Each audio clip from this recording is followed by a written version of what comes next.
Computer-generated chess problem 2488 by Chesthetica. White has a rook and a pair of bishops against black's pair of rooks and knight. So white is actually behind in material.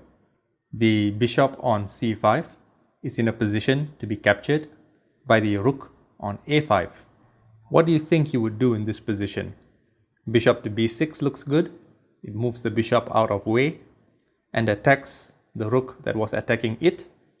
But then black might play rook to b5, forking both bishops. On the other hand, perhaps rook to c1, defending the bishop. And here black might try rook to a1, hoping for an exchange of rooks.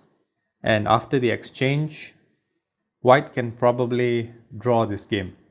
Yet, that is not the best way to proceed here. And I'll explain why.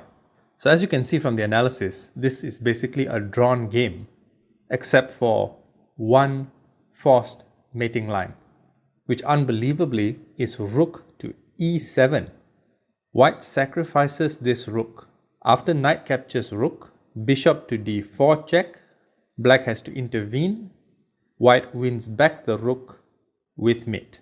But what if black sees this and does not capture the rook?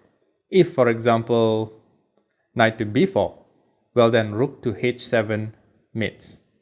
You see that bishop on b3 puts the black king in peril because it has no flight squares in the corner of the board.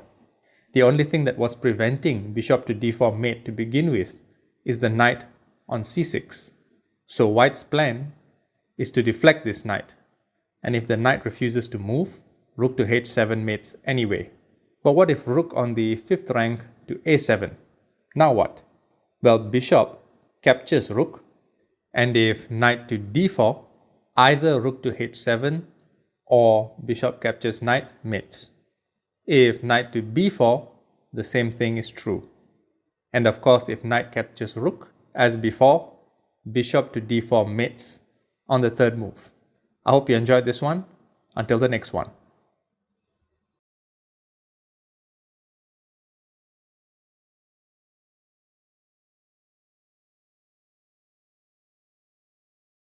Chesthetica's Book of Chess Constructs, Volumes 1 through 5. Available on Amazon.